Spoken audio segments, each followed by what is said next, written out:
Be seated.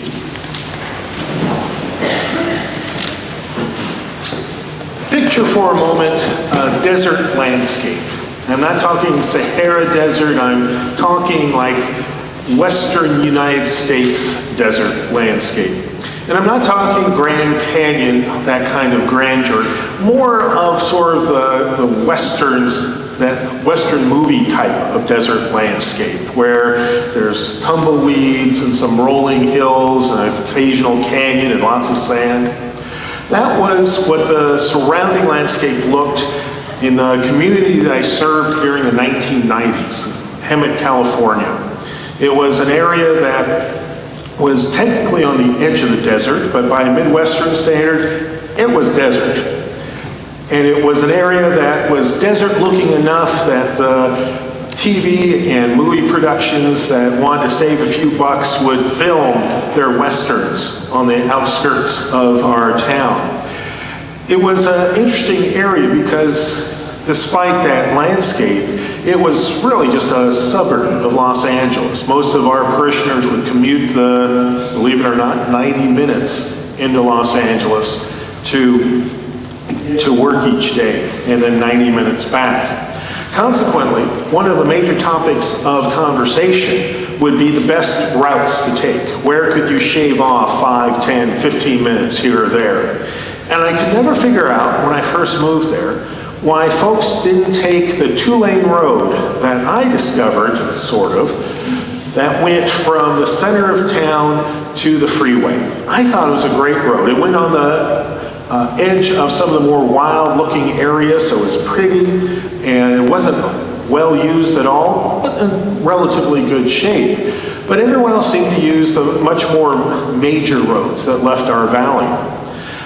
One day I discovered why no one else used that road. It rained. Now, in a desert-type community, there isn't a massive storm sewer system. There's instead just low spots. And wherever there was a low spot, the water would gather. As it turned out, most of this two-lane road I loved was a low spot. So I wasn't dumb. I didn't drive into the water that was higher than the car. Instead, I simply stopped and had to turn around and backtrack and therefore add a half hour to my drive instead of saving 15 minutes. And so I would regularly check to see when the water had receded enough to reopen the road. It took weeks and weeks before finally the water was clear of the road, and then a couple more weeks for the road to be swept off and repaired a little bit, not a lot, in order for it to be passable. So I was very curious about what took place in that part of the valley and discovered that that area was known as Mystic Lake. Now, when I first moved there was no lake, so I hadn't really caught on that that's where people were talking about. But then after that big summer thunderstorm, I realized, oh, there's a lake there. Well, wait a few more weeks, no more lake. It was gone. It had evaporated away and gone into the ground, hence the name Mystic Lake. It would come and go. Sometimes it would be there for just a week, sometimes just for a day. Other times, when we had lots and lots of rain in that area, it might last for months and months and months. One time, it lasted for almost 2 years. Now, when it was there that long, it was fascinating because migratory birds would very quickly discover it on their flyways between Mexico and Canada. It would be filled with migrating birds. It was the right time of year.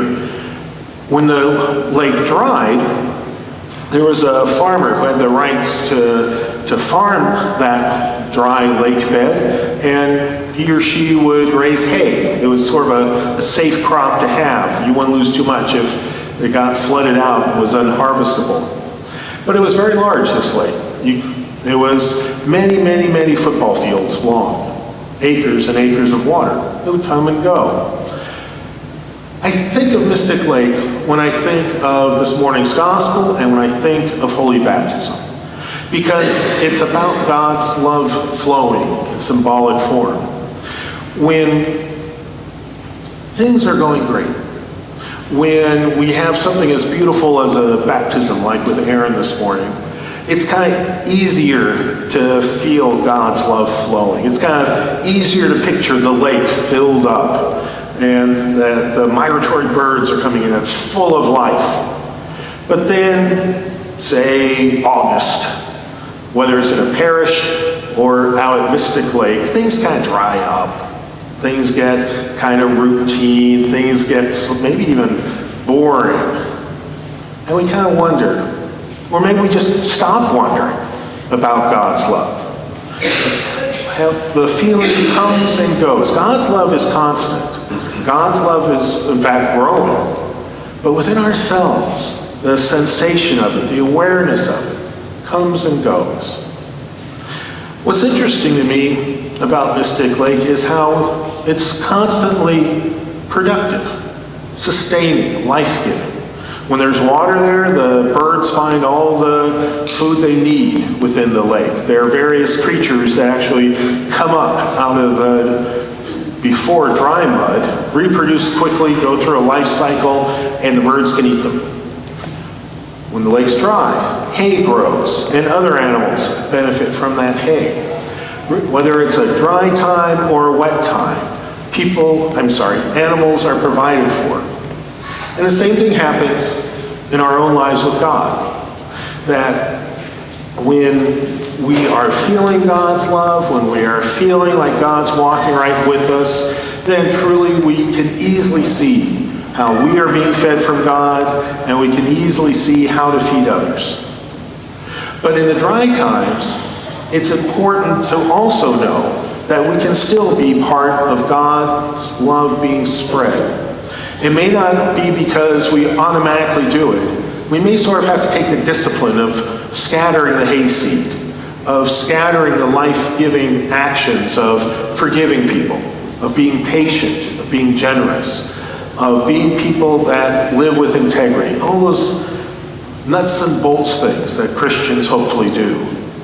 And that counts too, as far as sharing God's love. It's not always whoop-de-doo feel good. Sometimes it's very important, nuts and bolts, doing the right thing. And when we live a life that has those two things flowing, then we can look back at any given moment and see that we are indeed living the Christian life. Now as we work with God to baptize Erin this morning, all of us will make promises to support Erin in her walk with Christ. We promise that so that when she goes through the dry times in her life, she knows that the people of Holy Family will support her and be with her. We promise that because we know those times are inevitable, because most, if not all of us, have experienced them. Sometimes days long, sometimes years long. We promise that because we know being a Christian is not always easy, and it certainly isn't automatic. Instead, we have to be looking out and being self-aware about, is this a dry time or is this an easily fertile time, and act accordingly. So as we experience this baptism, hopefully we can remember our own as well, and know that at some point in our life, for some of us beyond our memory, some of us might remember it, people made those promises for us too. And while we may not be in the congregation we were baptized in, we still make those promises to each other. So that everyone at Holy Family and everyone who comes through the doors, whether stranger or longtime parishioner, know that they will be supported in their walk in Christ.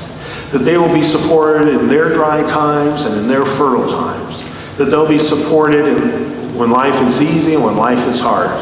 So that whether they're the dry lake that needs a little hayseed on it, or the fertile lake that's filled with life, Holy Family is a place that will be supportive of them and will love them and help them love others.